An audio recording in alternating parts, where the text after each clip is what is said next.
three, four.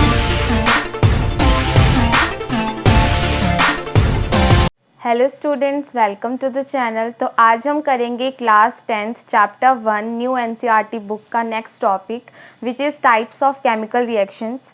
तो हमने chemical reactions देख लिए थे कि कैसे होते हैं और बैलेंसिंग करना भी सीख चुके हैं। अब आते हैं उनके टाइप्स के ऊपर। तो टाइप्स ऑफ केमिकल रिएक्शंस आपकी बुक्स में जो हैं वो हैं 7 टाइप के। तो फर्स्ट जो है वो है combination chemical reaction. Second, decomposition chemical reaction. Third, displacement chemical reaction. Fourth, double displacement chemical reaction. Fifth, redox reaction. Sixth, exothermic reaction. And 7, endothermic reaction. तो वन बाय वन सबको देखते हैं। फर्स्ट जो है वो है कॉम्बिनेशन रिएक्शन। देखिए combination reaction की डेफिनेशन क्या है। कॉम्बिनेशन रिएक्शन वर्ड से ही समझ आ रहा है टू कंबाइन, जिसमें दो रिएक्टेंट्स कंबाइन करके एक सिंगल प्रोडक्ट बनाते हैं। जैसे कि कॉम्बिनेशन रिएक्शन का जो एग्जाम्पल है, first example of combination reaction है calcium oxide plus water gives calcium hydroxide. यहाँ पर दो रिएक्टेंट्स कंबाइन करके सिंगल प्रोडक्ट बना रहे हैं, राइट। तो ये कौन सा रिएक्शन हो गया? Combination reaction. इनको आइडेंटिफाई करना बहुत इजी है। कॉम्बिनेशन मीन्स कंबाइन करेंगे, दो कंबाइन कर रहे हैं और एक सिंगल प्रोडक्ट बनता है। इसके अलावा कॉम्बिनेशन की एक और डेफिनेशन है जो कि आपकी बुक में है। पहले फर्स्ट वाली देखते हैं। A reaction in which a single product is formed from two और more reactants is known as combination reaction. Single product बनता है, यहाँ भी यही डेफिनेशन है। व्हेन टू और more substances combine to form a single product the reactions are called combination reactions. Clear हो गया? तो चलिए पहले चलते हैं एक्टिविटी 1.4 पे और देखते हैं कैसे कॉम्बिनेशन रिएक्शन होता है। एक्टिविटी 1.4 में हम क्विक लाइम में ऐड करेंगे वाटर और बनाएंगे स्लेक्ट लाइम, और इसमें बहुत ज़्यादा हीट रिलीज़ होती है बिकॉज ये एक्सोथर्मिक रिएक्शन होता है और एंड में स्लेक्ट लाइम बनेगा। ये देखिए, तो अभी आपने वीडियो में क्या देखा कि स्लेक्ट लाइम बन रहा था।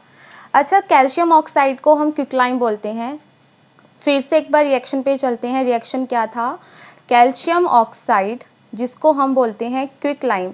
आपको ये जनरल नेम्स याद रखने हैं सबके, ठीक है। फॉर्मूला नेम नहीं, जनरल नेम से क्वेश्चन आ सकते हैं। क्विक लाइम, इसमें हमने वाटर ऐड किया, राइट, और ये बन गया हमारे पास स्लेक्ट लाइम। अच्छा, स्लेक्ट लाइम को लाइम वाटर भी बोलते हैं। अब रिएक्शन में हमें क्या देखने को मिला कि उसमें हीट भी निकल रही थी, राइट। बबल्स बन रहे थे ना बहुत ज़्यादा, मतलब इसमें हीट भी निकलती है। तो जिन भी रिएक्शंस में हीट निकलती है वो कौन से रिएक्शंस होते हैं मुझे बताना। वो होते हैं आपके एक्सोथर्मिक रिएक्शंस। ये आगे वाला टॉपिक है।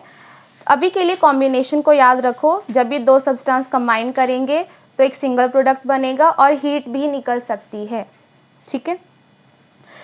इसके बाद आता है नेक्स्ट एग्जाम्पल। इसका नेक्स्ट एग्जाम्पल ऑफ रिएक्शन है burning of coal. Burning of coal, carbon plus oxygen gives CO2। Coal means carbon. जब कार्बन को बर्न करते हैं, बर्न करने के लिए ऑक्सीजन चाहिए, राइट। जब कार्बन को बर्न करते हैं या कोल को बर्न करते हैं तो वो किस में कन्वर्ट हो जाता है? कार्बन डाइऑक्साइड में। यहाँ भी दो रिएक्टेंट्स, सिंगल प्रोडक्ट। जहाँ भी सिंगल प्रोडक्ट निकला वो आपका कौन सा रिएक्शन है? कॉम्बिनेशन। अब तो अच्छे से आ गया होगा। ये था सेकंड एग्जाम्पल। थर्ड पे चलते हैं। थर्ड रिएक्शन क्या बोलता है? Formation of water 2H2 plus O2 gives 2H2O। यहाँ पर क्या हो रहा है, 2 रिएक्टेंट सिंगल प्रोडक्ट, मतलब जो फॉर्मेशन ऑफ वाटर है वो भी आपका कौन सा रिएक्शन हुआ, एक्सोथर्मिक रिएक्शन। गुड। अच्छा, अब चलते हैं, अब इसके बाद जो आता है वो है आपका एक्सोथर्मिक रिएक्शन। एक्सोथर्मिक रिएक्शन देखो क्या होते हैं, मैंने आपको पहले बता दिया, जिनमें हीट निकलती है। देखो क्या लिखा है, reaction in which heat is released along with the formation of products are called exothermic chemical reactions. क्या होते हैं एक्सोथर्मिक, जिनमें हीट निकलती है। जैसे कि हमने यहाँ पर देखा, यहाँ पर कैल्शियम ऑक्साइड और वाटर के साथ जब रिएक्शन हो रहा था तो हीट रिलीज हो रही थी, मतलब ये कॉम्बिनेशन भी है और साथ में कौन सा है, एक्सोथर्मिक भी है।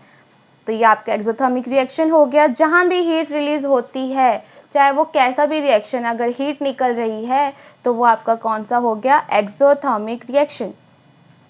चलो अब एक्सोथर्मिक रिएक्शंस के एग्जाम्पल पे चलते हैं। जो फर्स्ट एग्जाम्पल आपकी बुक में है एक्सोथर्मिक का, वो है CH4 which is methane. Methane को नेचुरल गैस भी बोलते हैं।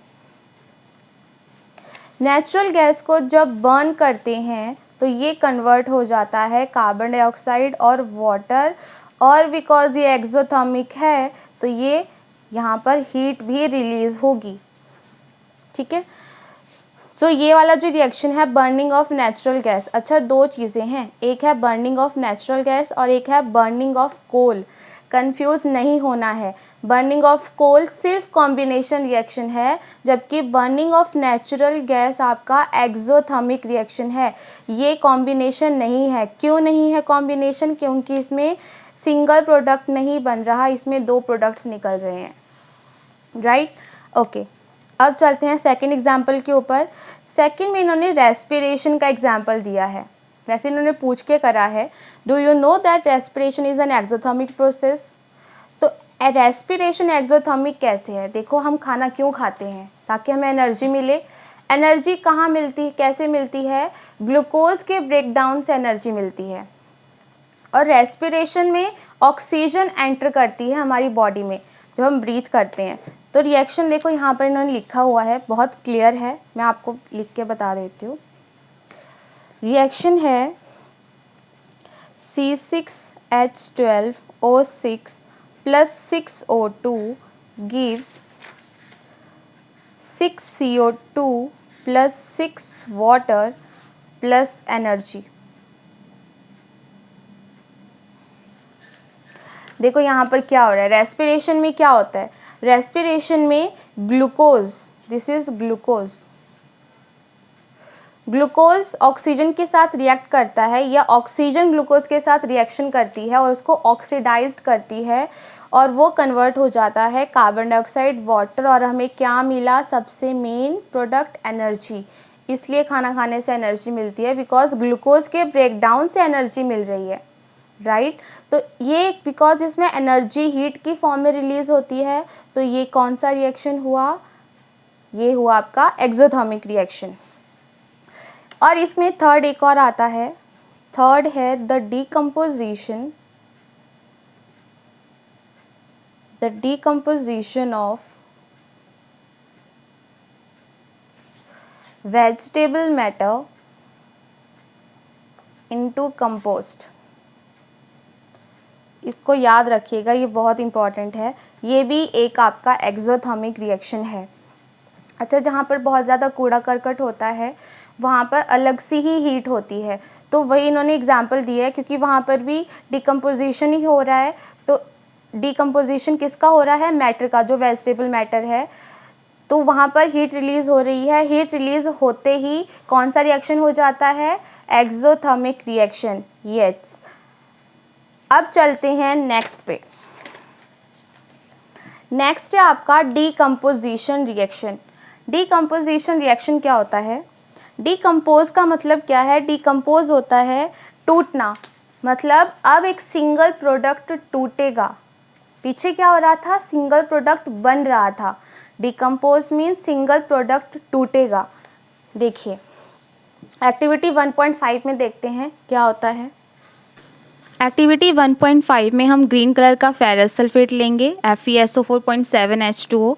ये जो वाटर है हीट करने से ये स्टीम में कन्वर्ट हो जाएगा और इसमें छोटे छोटे वाटर वेपर्स बनेंगे, आपको दिख रहे होंगे ट्यूब के ऊपर। जैसे जैसे इसको हीट किया जाएगा ये कन्वर्ट हो जाएगा ब्राउन कलर में, ठीक है। ब्राउन कलर जो है वो फेरिक ऑक्साइड होगा। फेरिक ऑक्साइड के साथ साथ निकलेगी आपकी सल्फ़र डाइऑक्साइड और सल्फ़र ट्राइऑक्साइड।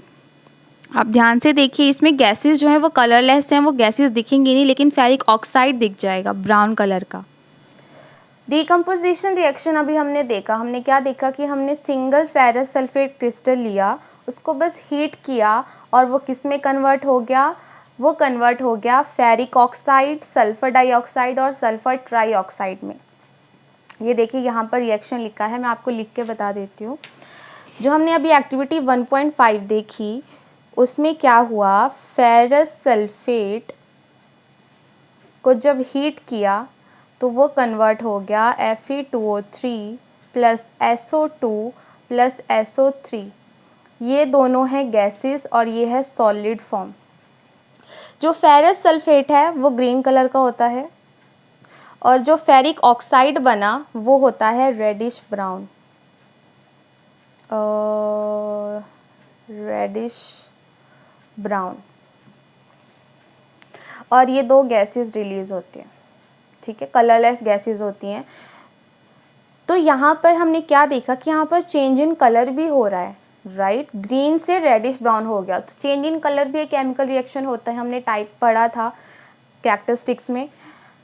अब यहाँ पर क्या हो रहा है, क्योंकि हम हीट प्रोवाइड कर रहे हैं तो वो नया ही प्रोडक्ट बन रहा है विच इज़ फेरिक ऑक्साइड। मैं लिख देती हूँ फेरिक ऑक्साइड। क्योंकि एक सब्सटेंस को हीट करने से इतने सारे प्रोडक्ट्स मिल रहे हैं तो ये कौन सा रिएक्शन हो गया, ये हो गया डीकम्पोजिशन रिएक्शन। देखिए यहाँ पर लिखा है, इसको हाईलाइट कर देती हूँ। A single reactant breaks down to give simpler products. This is a decomposition reaction. ठीक है। अब आपको एक और चीज़ याद रखनी है, वो है कि फेरस सल्फेट को हम FeSO4 नहीं लिखते। एक्चुअली फेरस सल्फेट का पूरा फॉर्मूला है FeSO4.7H2O, ठीक है। जहाँ भी ऐसे लिखा हो 0.7H2O 0.5H2O तो उनको बोलते हैं वाटर ऑफ क्रिस्टलाइजेशन, ठीक है। यहाँ रिएक्शन में इसको क्यों नहीं इंक्लूड किया है, क्योंकि ऑब्वियस सी बात है जब भी हम इसको हीट करेंगे तो वाटर इवेपोरेट हो जाएगा, तो इसलिए इन्होंने डायरेक्टली फेरस सल्फेट लिखा है। वैसे फेरस सल्फेट का फॉर्मूला ये है, ठीक है। तो फेरस सल्फेट का ये वाला फॉर्मूला याद रखना। रिएक्शन में इसलिए नहीं लिखा बिकॉज जो रिएक्शन था उसमें ये इवेपोरेट हो जाता है। अच्छा, ये तो एक एग्जाम्पल हो गया डीकम्पोजिशन का। दूसरा एग्जाम्पल क्या है, दूसरा एग्जाम्पल है decomposition of calcium carbonate.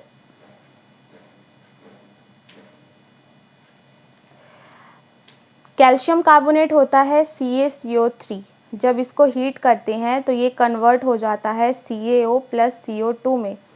CaCO3 is limestone, या फिर कैल्शियम कार्बोनेट भी बोलते हैं या फिर मार्बल भी बोलते हैं, इसको याद रखना बहुत इंपॉर्टेंट है। और ये बन गया आपका क्विकलाइम और ये गैस निकली है। जो क्विकलाइम है वो कहाँ यूज़ होता है, क्विकलाइम यूज़ होता है in the formation of cement. Cement बनाने के लिए यूज़ होता है, इम्पॉर्टेंट। कैल्शियम कार्बोनेट कहाँ यूज़ होता है, या लाइमस्टोन या मार्बल कहाँ यूज़ होता है, ये शाइनी सरफेस देने के लिए यूज़ होता है, शाइनी सरफेस टू वॉल्स। और हमने कैल्शियम कार्बोनेट बनाना कैसे, अच्छा ये बहुत इंटरेस्टिंग एग्जाम्पल है। अभी हमने पीछे क्या पढ़ा था कि कैल्शियम ऑक्साइड वाटर के साथ रिएक्ट करता है, या फिर क्विकलाइम वाटर के साथ रिएक्ट करता है और बना देता है स्लेक्ट लाइम और हीट निकलती है। जब हम इसी स्लेक्ट लाइम को कार्बन डाइऑक्साइड गैस के साथ रिएक्ट करवाते हैं तो ये हमें देता है CaCO3 प्लस वाटर। तो इस स्लेट लाइन से आपका, इस स्लेट लाइन से क्या बना, लाइमस्टोन बना। जो स्लेट लाइम है वो कहाँ यूज़ होता है, it is used in white washing of walls. Very important, white washing of walls में यूज़ होता है और उससे क्या बनता है, कैल्शियम कार्बोनेट, जो कि कहाँ यूज़ होता है, शाइनी सरफेस देने के लिए टू वॉल्स, राइट। ये रिएक्शन बहुत इंपॉर्टेंट है। अब हमने ये जो भी रिएक्शन देखे जहाँ भी हीट दी जाती है, एक्चुअली जो डीकम्पोजिशन रिएक्शन है वो 3 टाइप का होता है, थर्मल डीकम्पोजिशन, फोटोलिटिक डीकम्पोजिशन और इलेक्ट्रोलिटिक डीकम्पोजिशन। थर्मल में हम सिर्फ हीट देते हैं, जैसे कि अभी हमने फेरस सल्फेट वाले में हीट दी थी, फिर हमने यहाँ पर लाइमस्टोन वाले में हीट दी है, यहाँ पर दोनों रिएक्शंस में हीट दी है। तो ये कौन से डीकम्पोजिशन रिएक्शन है, थर्मल डीकम्पोजिशन रिएक्शन। इसके अलावा एक और एक्टिविटी है 1.6, उसमें देखते हैं क्या होता है। एक्टिविटी 1.6 में हम लेंगे लेड नाइट्रेट पाउडर और उसको हीट करेंगे टेस्ट ट्यूब में। हीट करने से क्या होगा, ब्राउन गैस की फ्यूम्स निकलेंगी। वो फ्यूम्स हैं आपकी नाइट्रोजन डाइऑक्साइड, याद रखिएगा, nitrogen dioxide brown fumes. Okay, तो अब एक्टिविटी होगी। एक्टिविटी में हमने क्या देखा कि ब्राउन फ्यूम्स निकल रहे थे। अच्छा, वो ब्राउन फ्यूम्स कहाँ से आए, ब्राउन फ्यूम्स नाइट्रोजन डाइऑक्साइड के थे। कैसे निकले मैम, हमने लिया लेड नाइट्रेट, उसको हमने हीट किया, थर्मल डिकम्पोजिशन करी और वो कन्वर्ट हो गया लेड ऑक्साइड में, और साथ में हमें मिली नाइट्रोजन डाइऑक्साइड और O2, यहाँ से मिली है। जो नाइट्रोजन डाइऑक्साइड है वो यहाँ से रिलीज़ हुई। अब ये नाइट्रोजन डाइऑक्साइड बहुत इंपॉर्टेंट है आपके लिए, बिकॉज ब्राउन फ्यूम्स ये मेंशन किया हुआ है बुक में, यहाँ पर देखो, emission of brown fumes, this fumes are of nitrogen dioxide. याद रखना कि लेड नाइट्रेट को जब हीट करते हैं तो जो गैसेस निकलती हैं उसमें जिसके ब्राउन फ्यूम्स निकलते हैं वो कौन सी गैस होती है, नाइट्रोजन डाइऑक्साइड। यस, ओके, तो ये 3 एग्जाम्पल थे आपके थर्मल डिकम्पोजिशन के। अब हम चलते हैं इलेक्ट्रोलिटिक डिकम्पोजिशन पर और देखते हैं एक्टिविटी 1.7। एक्टिविटी 1.7 में हम करेंगे इलेक्ट्रोलिटिक डिकम्पोजिशन, जिसमें हम बैटरी यूज़ करेंगे और वाटर की इलेक्ट्रोलिसिस करेंगे। वाटर इलेक्ट्रोलिसिस में क्या होता है, हाइड्रोजन और ऑक्सीजन में वाटर डिवाइड हो जाता है, मीन्स डिकम्पोज हो जाता है। एक टेस्ट ट्यूब में हाइड्रोजन गैस निकलेगी और एक में ऑक्सीजन गैस निकलेगी, ठीक है। जो ऑक्सीजन है वो एनोड पे निकलेगी और हाइड्रोजन कैथोड वाले पार्ट पे निकलती है। इसके अलावा अगर आप 15 मिनट्स बाद जब ऑब्जर्व करोगे कि कैसे आइडेंटिफाई होगा कि किस में हाइड्रोजन है या ऑक्सीजन, तो हाइड्रोजन का मैं आपको बताती हूँ, हाइड्रोजन पॉप साउंड से बर्न करता है। जब आप कैंडल उसके नज़दीक लेके जाओगे तो पॉप साउंड आता है, ठीक है। तो इससे प्रेजेंस ऑफ हाइड्रोजन पता चल गई, और दूसरे में कंफर्म है ऑक्सीजन ही होगी, ठीक है। तो अभी रिएक्शन था electrolysis of water. Electrolysis of water में हमने क्या देखा कि जो हमने इलेक्ट्रोड्स लिए थे या जो टेस्ट ट्यूब्स ली थी उसमें दोनों में गैसेस आ रही हैं, राइट, बबल्स आ रहे थे, और हमें आइडेंटिफाई हुआ कि एक हाइड्रोजन है, एक ऑक्सीजन है। कैसे पता चला, जब हम बर्निंग कैंडल को उसके पास लेके गए जहाँ टेस्ट ट्यूब से बाहर निकल रही थी गैसेस, तो वहाँ पर हमने देखा कि जहाँ ऑक्सीजन है वहाँ पर तो वो ज़्यादा बर्न कर रही है, लेकिन जहाँ हाइड्रोजन है वहाँ पर वो बुझ रही है, राइट, क्योंकि ऑक्सीजन की प्रेजेंस में बर्निंग होती है, सीधी सी बात है। रिएक्शन क्या बना इसका, इलेक्ट्रोलिसिस ऑफ वाटर का रिएक्शन।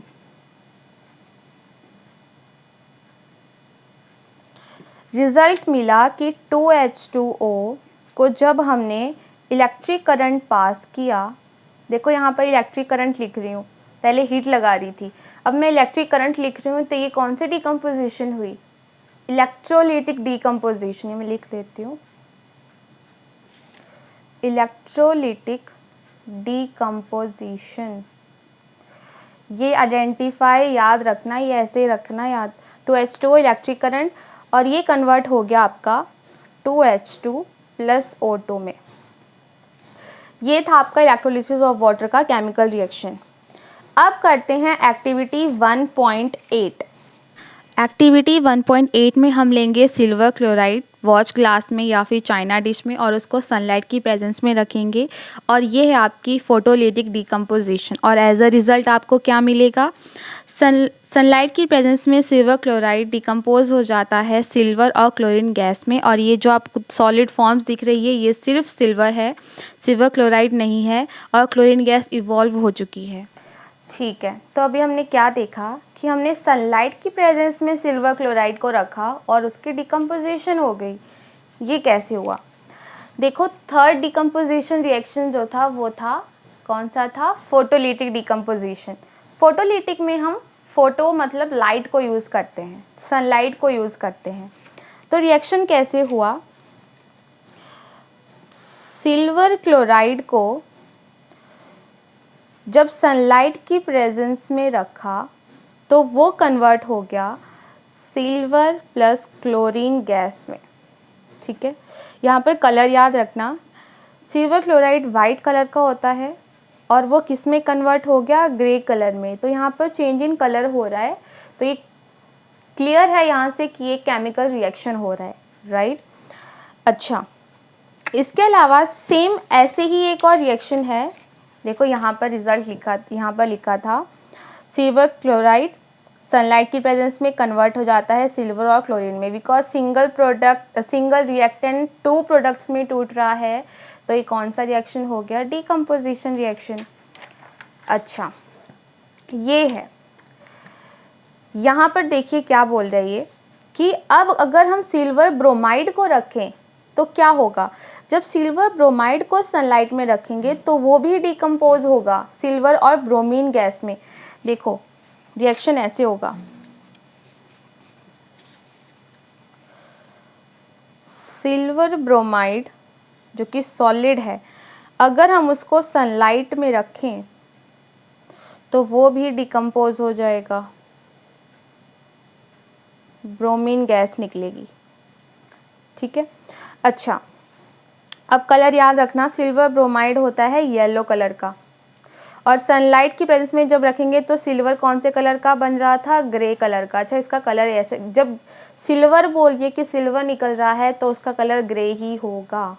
ठीक है, अब ये बहुत इंपॉर्टेंट रिएक्शन है क्योंकि ये आपका यूज़ किया जाता है, it is used in black and white photography. Clear?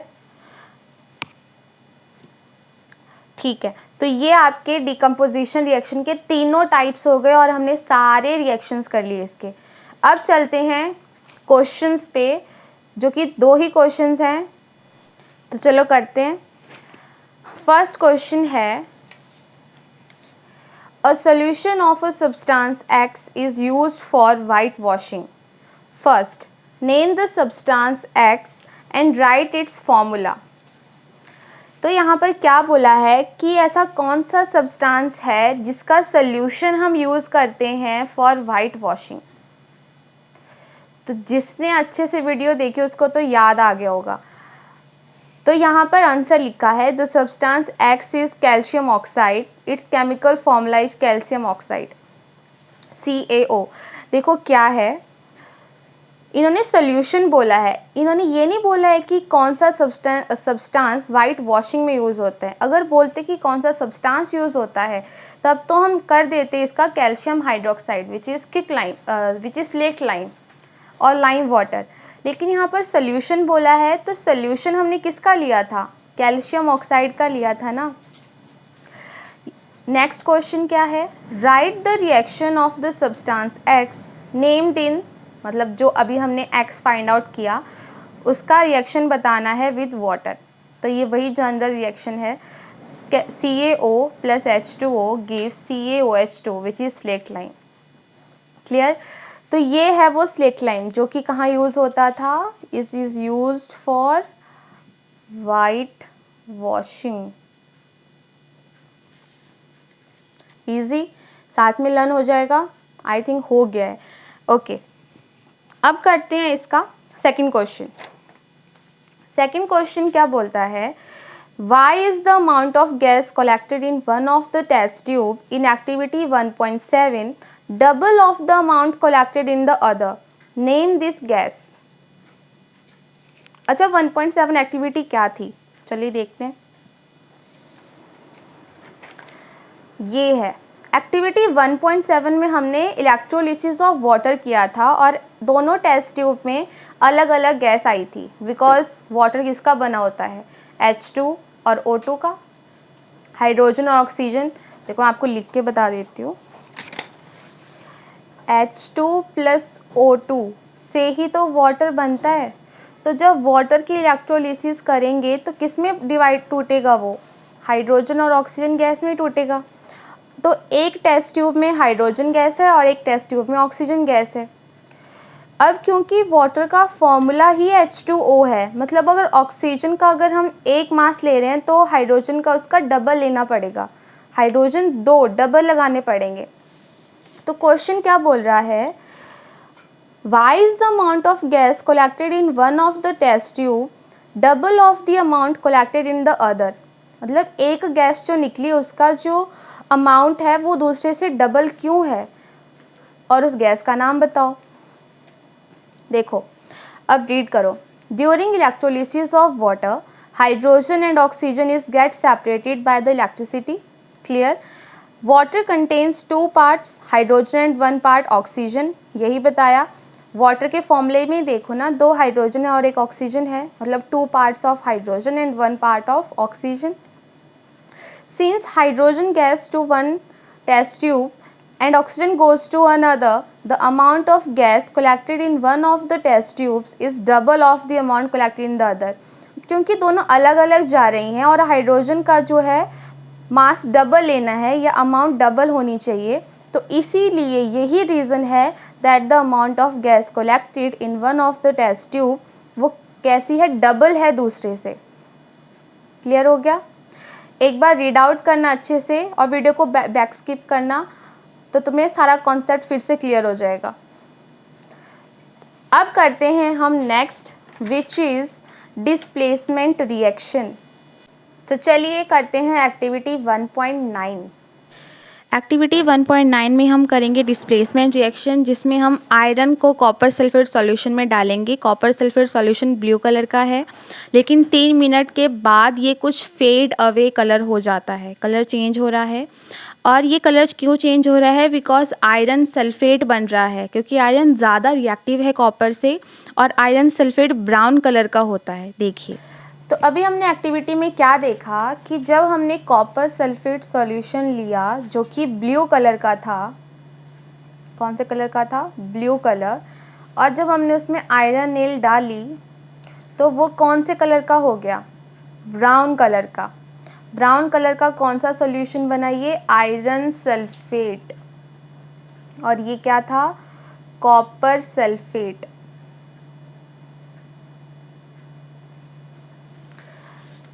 और साथ में क्या निकला, कॉपर एज इट इज़ निकल गया, जो कि सॉलिड फॉर्म में निकला है, और ये एक्वस फॉर्म में है। अच्छा, ब्लू कलर्स फेड्स अवे हो गया और कलर कौन सा बन गया, ब्राउनिश, ब्राउनिश कलर का हो गया। अब ये रिएक्शन क्यों हुआ, एक्चुअली क्या बात है, ये इसमें आता है हाई रिएक्टिव मेटल और लो रिएक्टिव मेटल का कॉन्सेप्ट। हाई रिएक्टिव मेटल्स और लो रिएक्टिव मेटल्स।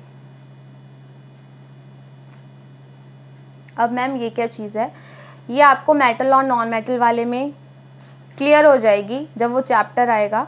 अभी के लिए आप इतना समझो कि 2 मेटल के टाइप्स हैं, हाई रिएक्टिव और लो रिएक्टिव। मॉडरेट रिएक्टिव भी होती है, वो एक पूरा रिएक्टिविटी सीरीज़ है जो आपको लर्न करना होता है, ठीक है। जो हाई रिएक्टिव मेटल होती है वो क्या करती है, लो रिएक्टिव मेटल को डिस्प्लेस कर देती है। मतलब कि जो कॉपर है वो लो रिएक्टिव है, कॉपर सल्फेट में जो कॉपर है ये लो रिएक्टिव मेटल है,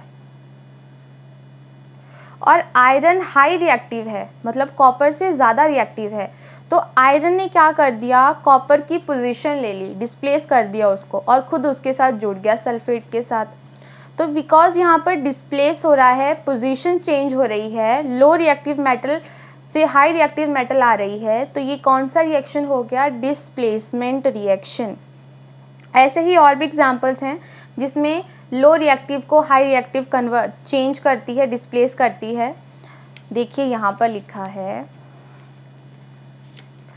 zinc plus copper sulphate gives zinc sulphate plus copper. तो यहाँ से क्लियर बात समझ आ रही है कि जिंक ज़्यादा रिएक्टिव होगा तभी वो लो रिएक्टिव मेटल का कॉपर को डिस्प्लेस कर रहा है और खुद एक प्रोडक्ट बना रहा है सल्फेट के साथ, राइट, और कॉपर एज इट इज़ निकल गया।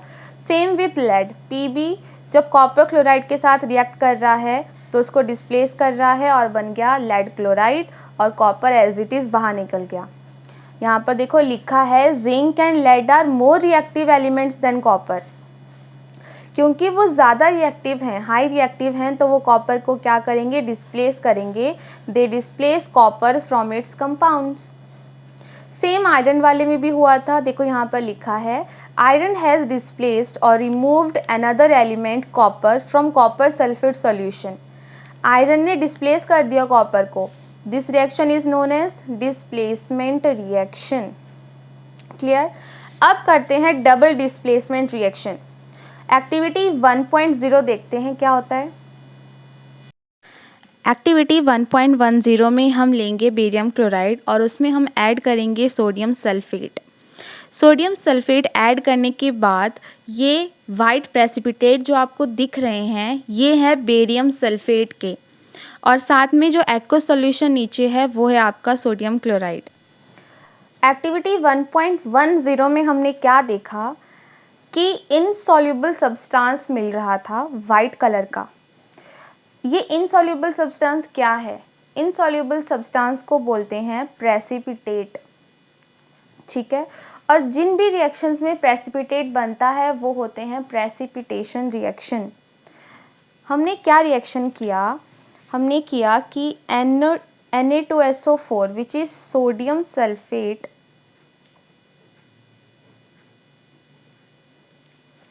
में हमने ऐड किया बेरियम क्लोराइड और वो कन्वर्ट हो गया barium sulphate plus sodium chloride में, ठीक है। अब हमें जो वाइट प्रेसिपिटेट्स मिले वो इसके मिले हैं, बेरियम सल्फेट। और प्रेसिपिटेट्स क्या होते हैं, जो सॉल्युबल नहीं होते, इनसॉल्युबल मास। और किस में सॉल्युबल था वो, aqueous solution of sodium chloride में।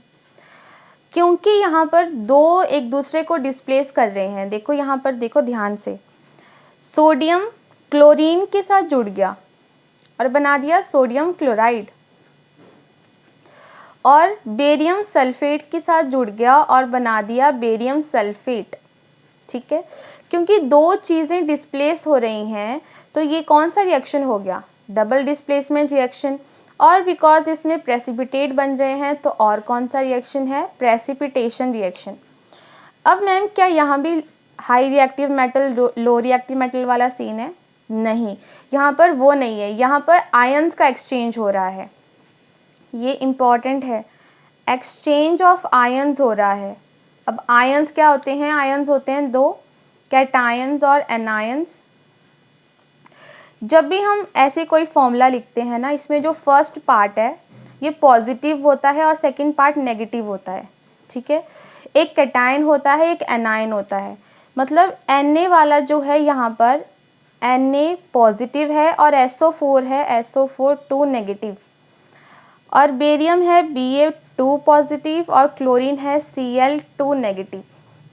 यहाँ पर क्या हुआ, अच्छा क्योंकि हमने दो सोडियम के लिए थे, सोडियम ने क्लोरीन के साथ बॉन्ड बना दिया और बेरियम ने सल्फेट के साथ, ठीक है। तो यहाँ पर आयंस का एक्सचेंज हुआ है, एक पॉजिटिव जुड़ा नेगेटिव के साथ ही है, बस एक्सचेंज ऑफ आयंस हो गया, पोजीशन डिस्प्लेस हो गई, तो ये कौन सा रिएक्शन है, डिस्प्लेसमेंट रिएक्शन। क्लियर है। देखो यहाँ पर डेफिनेशन लिखी है, reactions in which there is an exchange of ions between the reactants are called double displacement reactions। exchange of ions हो रहा है, अब लास्ट एक और था, रिडॉक्स रिएक्शन से पहले एक और रिएक्शन था एंडोथर्मिक, जिसमें हम हीट देते हैं।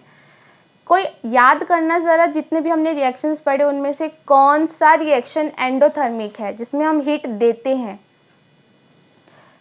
किसी को कुछ आइडिया? देखो मैं आपको बताती हूँ, जो हमने रिएक्शन किया था उसमें हीट कहाँ दी थी? यहाँ डीकम्पोजिशन रिएक्शन में दी है। हीट हीट हीट, यहाँ पर सनलाइट, इलेक्ट्रोलिसिस में करंट दिया है, हीट दी है।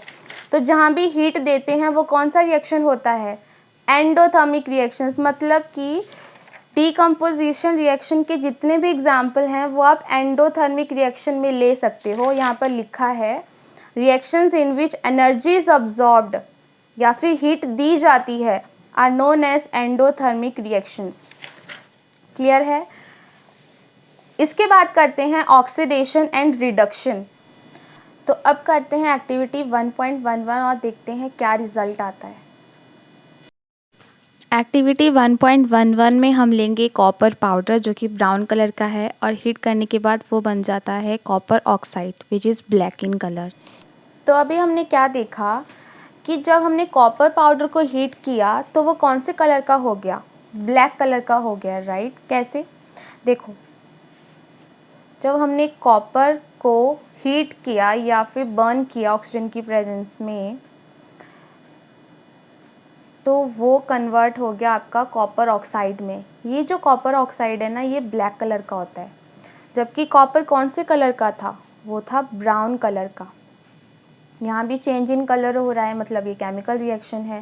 हीट यहाँ भी दे रहे हैं, मतलब ये एंडोथर्मिक रिएक्शन है। अब एक और चीज़ जो कि इस कॉन्सेप्ट में आती है वो है ऑक्सीडेशन और रिडक्शन। ऑक्सीडेशन मतलब जहाँ भी ऑक्सीजन ऐड होती है, यहाँ पर लिख देती हूँ साइड में। ऑक्सीडेशन क्या होता है? It is addition of oxygen. और रिडक्शन क्या होता है? Addition of hydrogen. अभी ये वाला जो रिएक्शन है इसमें क्या हुआ? ऑक्सीजन ऐड हुई ना। प्रोडक्ट देखो क्या है, प्रोडक्ट में यहाँ पर ऑक्सीजन ऐड हुई है और कॉपर ऑक्साइड बना है जो कि ब्लैक कलर का है। तो ये यहाँ पर ऑक्सीडेशन हुई है या रिडक्शन हुई है? मैम यहाँ पर ऑक्सीडेशन हुई है, क्लियरली पता चल रहा है। अच्छा, अब अगर मैं इस कॉपर ऑक्साइड, ये जो ब्लैक कलर का था, अगर मैं इसमें हाइड्रोजन गैस पास करती हूँ और फिर इसको हीट करती हूँ तो ये कन्वर्ट हो रहा है Cu+H2O में। अब यहाँ पर बताओ, यहाँ पर क्या हो रहा है? ऑक्सीडेशन हो रही है या रिडक्शन हो रही है? मैम आपने तो +H2 लिखा है तो शायद रिडक्शन हो रही है, क्योंकि रिडक्शन में क्या होता है? हाइड्रोजन को ऐड करते हैं और आपने यहाँ पर ऐड किया है। देखो ये वाला जो रिएक्शन है ना, इसमें ऑक्सीडेशन भी हो रही है, रिडक्शन भी हो रही है। वो कैसे? आपने क्या देखना है कि प्रोडक्ट क्या बना। कॉपर ऑक्साइड था, पहले इसके साथ ऑक्सीजन थी, लेकिन अब क्या हो गया? इसकी ऑक्सीजन रिमूव होगी। मतलब जहाँ भी ऑक्सीजन रिमूव हो जाती है वो भी रिडक्शन होता है। Remove of oxygen, removal of oxygen जहाँ भी होता है वो भी रिडक्शन होता है। और यहाँ पर हाइड्रोजन के साथ क्या जुड़ रहा है? ऑक्सीजन, जो यहाँ से निकल के यहाँ लग गई। अब क्योंकि हाइड्रोजन के साथ ऑक्सीजन ऐड हो रहा है यहाँ पर प्रोडक्ट में, तो ये कौन सा रिएक्शन है? ये है ऑक्सीडेशन। यस, क्लियर, समझ आया? प्रोडक्ट में देखो, प्रोडक्ट में यहाँ पर पहले ऑक्सीजन था और यहाँ पर रिमूव हो गया तो रिडक्शन। यहाँ पर हाइड्रोजन के साथ ऑक्सीजन नहीं था लेकिन यहाँ पर ऐड हो गया तो ऑक्सीडेशन। So easy. सेम यहाँ पर बुक में भी बताया है, देखो CuO+H2 gives on heating gives Cu+H2O। Oxidation क्योंकि ऑक्सीजन ऐड हुआ, रिडक्शन बिकॉज ऑक्सीजन रिमूव हुआ। अब और भी एग्जाम्पल्स हैं। अब जिन भी रिएक्शन में ऑक्सीडेशन भी हो रही है, रिडक्शन भी हो रही है, अगर दोनों हो रहे हैं तो उनको बोलते हैं रेडॉक्स रिएक्शन। देखो यहाँ पर लिखा है वन रिएक्टेंट गेट्स ऑक्सीडाइज्ड, एक ऑक्सीडाइज्ड होगा मतलब एक में ऑक्सीडेशन होगी, while the other gets reduced और दूसरा रिड्यूस हो जाएगा। During a reaction, such a reaction are called oxidation reduction reactions और redox reaction। तो redox reaction को ऐसे भी लिखते हैं एक्चुअली, देखो यहाँ बताती हूँ। redox, red means reduction and ox means oxidation। तो जिन रिएक्शन में दोनों हो रहा है वो कौन से रिएक्शन होते हैं? रेडॉक्स रिएक्शंस होते हैं, ठीक है। अब एक जो इन्होंने दो एग्जाम्पल दिए हैं उनसे देखते हैं। इन्होंने फर्स्ट दिया है zinc oxide plus carbon gives zinc plus carbon monoxide. Try करते हैं, फाइंड आउट करते हैं कि ऑक्सीडेशन रिडक्शन कैसे हो रहा है। यहाँ पर जिंक ऑक्साइड था, यहाँ पर ऑक्सीजन नहीं है, मतलब यहाँ पर क्या हो गया? रिडक्शन। यहाँ पर कार्बन के साथ ऑक्सीजन जुड़ गया, तो ये कौन सा है? ऑक्सीडेशन। अगर आपको एक आइडेंटिफाई हो गया ना तो दूसरा उसका उल्टा ही है। फिर दूसरे में अगर एक में रिडक्शन हो रही है दूसरे में ऑक्सीडेशन ही होगी, अगर एक में ऑक्सीडेशन हो रही है दूसरे में रिडक्शन ही होगी। लास्ट एग्जाम्पल देखते हैं। MnO2 plus 4HCl gives MnCl2 plus 2H2O plus Cl2। यहाँ पर देखते हैं ऑक्सीडेशन हो रही है या रिडक्शन हो रहा है। MnO2 यहाँ पर ऑक्सीजन जुड़ा हुआ है लेकिन Mn के साथ यहाँ पर तो है नहीं, मतलब ये क्या होगी? रिडक्शन। तो HCl की क्या हो रही होगी? ऑक्सीडेशन। सीधी सी बात है, अगर एक की रिडक्शन हो रही है तो दूसरे की ऑक्सीडेशन। अब ऑक्सीडेशन भी कैसे? तो देखो यहाँ पे ऑक्सीजन ऐड हो गया हाइड्रोजन के साथ, क्लोरीन तो एज इट इज़ निकल गया। तो ये थे आपके सारे केमिकल रिएक्शंस, और नेक्स्ट वीडियो में हम करेंगे effects of oxidation reductions in our daily life और NCERT के बुक के एक्सरसाइज क्वेश्चंस। तो तब तक के लिए अलविदा। Thank you students.